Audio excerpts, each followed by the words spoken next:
but... She's very scared. Tell me what's going on.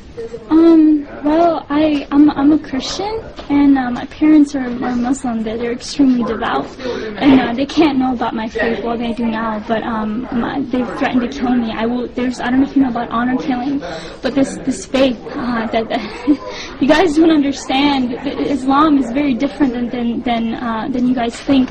They have to kill me. My blood is now halal, which means that because I am now a Christian, I'm from a Muslim background. It's an honor. If they love God more than me, they have to do this.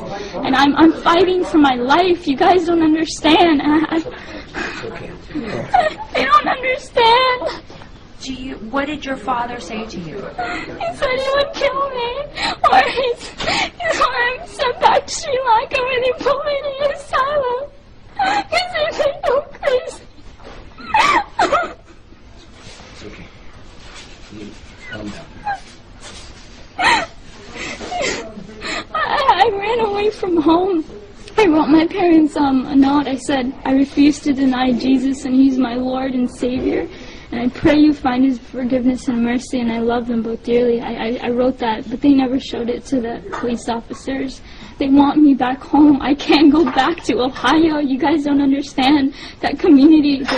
Like, I will die within a week. Like, my life is at stake. But my dad threatened me. I was ready to die. These were my thoughts, that I'll be a martyr for Christ. Let it be so. But the Lord led me here somehow through His grace. I rode on a bus for 27 hours to 30 hours to get here, and so it's been God's hand protecting me the entire time. And but I'm fighting for my life, so if prayers are appreciated. I don't know what, today's my birthday, my 17th birthday, and I might even die. I don't know what's gonna happen to my own life. Like, can you tell me why you ran away? I was threatened by my dad. When my dad found out, I had a Facebook. That's how we found out.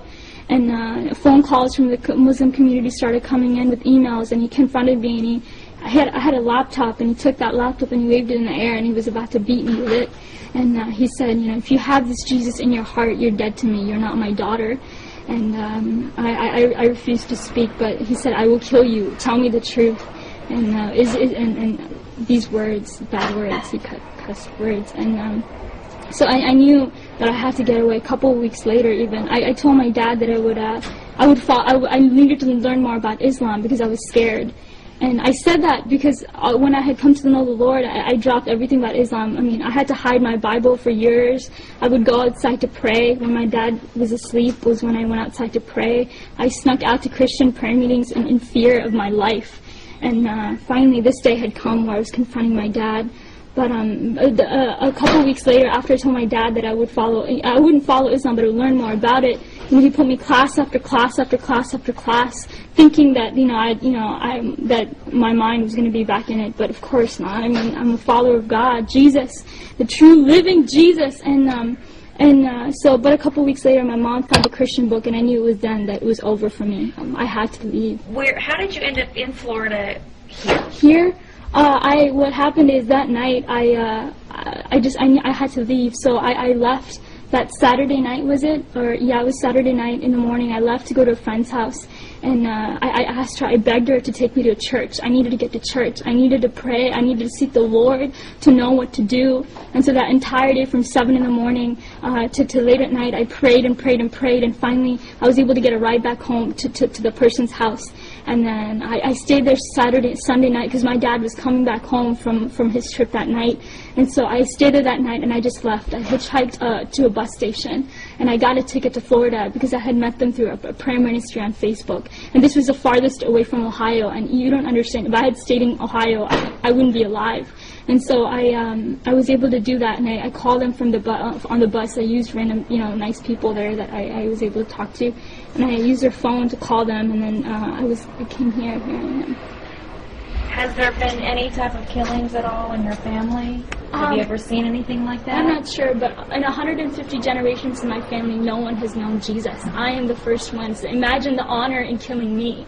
Like, there is great honor in that. Because if they love Allah more than me, they have to do it. It's in the Quran. Yes. And you can, give them knowledge about it. Because now... After they finish talking to you. Yeah, so he really will explain it and break it down. They have to do this. If they just have to. And either they do that or they send me back to Sri Lanka. And there's an asylum. There's an asylum there where they put people like me. Like, I think I'm crazy. And Do you really think that this is true, or do you think this is just a threat? there's actually hundreds of cases that are backed like me. Amina and Sarah, they were forced to go back home. They were killed by their dad. Like, this is not just some threat. This is reality. This is truth. This is reality.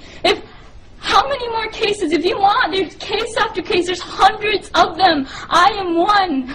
I am one of hundreds. They have to. You guys don't understand. They have to. I don't know what else to say, but they have to. If you want proof, there's hundreds of cases that can validate my story. Even my friends and people from back home, they knew what would happen to me. My own brother knew about my faith, and yet he didn't tell my dad. What does that say? He knew the consequences. He knew. So what do you want at this point now? I want to be with them. I want to be free from my parents. I want to be free. I want to worship Jesus. I want to go to church on Sundays and read my Bible and see Jesus is alive whenever I want to. You guys talk about religious freedom? No, I don't have that. I want to be here and I want to worship Jesus freely. That's what I want.